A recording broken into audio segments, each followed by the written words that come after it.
सबैजनालाई नमस्कार।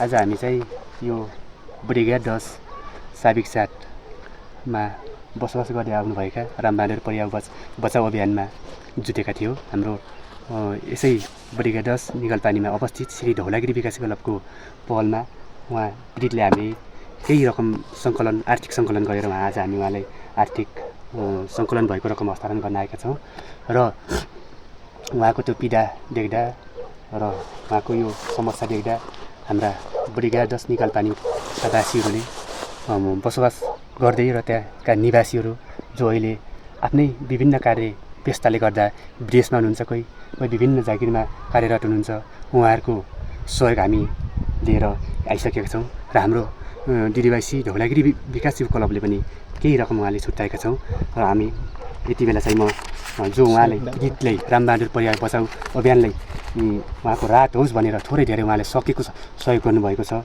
उहाँहरूको म एकचोटि सरस्वती नाम लिन चाहन्छु।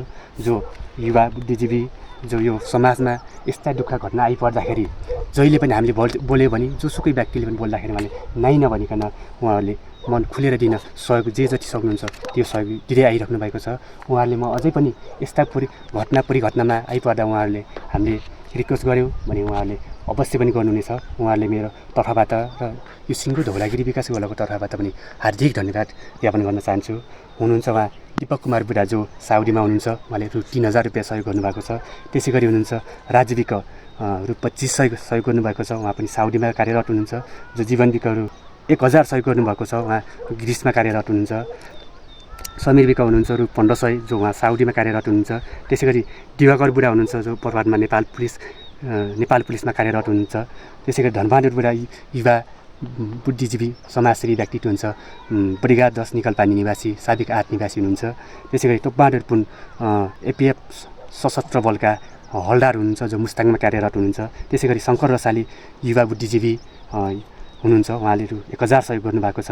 त्यसै गरी समीर विक रु 1000 उहाँ पनि कार्यरतको सिलसिलामा दुबई हुनुहुन्छ। त्यसै गरी खिमबहादुर परियार हुनुहुन्छ र यो हाम्रो क्लबको पनि निकै सक्रिय सदस्य हुनुहुन्छ, उहाँले रु 5000 सहयोग गर्नुभएको छ पीडितको लागि। उहाँ साउदीमा कार्यरत हुन्छ। त्यसै गरी हाम्रो पनि यो निगलपानीमा अवस्थित श्री धौलागिरी विकास क्लबको तर्फबाट पनि संस्थाबाट पनि हामी धेरै नसके तापनि रु 5000 रुपियाँ उहाँको लागि यो आर्थिक सहयोग छुट्याएका छौँ। यति बेला हामी यो क्लबको पनि विश्व वार्षिक उत्सव मनाउन लागिरहेको हुनाले अलिक कम आर्थिक सङ्कलन गर्न पुग्यो। यति बेला यो विश्व वार्षिक उत्सव अलि पछि भइदिएको हामीले अलि धेरै आर्थिक सङ्कलन गर्न सक्थ्यो होला, त्यो कारण अलि थोरै भयो। यसै गर्दाखेरि हाम्रो आर्थिक सङ्कलन चाहिँ अहिले हामीले रु 22500 रुपियाँ आर्थिक सङ्कलन गरेका छौँ।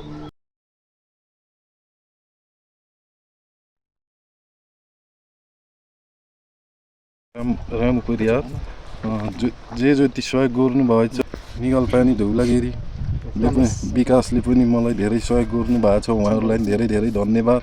देश विदेशमा हुने दाजुभाइ दिदीबहिनीले सहयोग गर्नुभएको छ, उहाँहरूलाई धेरै धेरै धन्यवाद। अझै गरिदिनु होला, मलाई बचाउने कोसिस गर्नु नै भएको छ। त्यही आशा राख्दै म धन्यवाद दिन चाहन्छु। हस् त।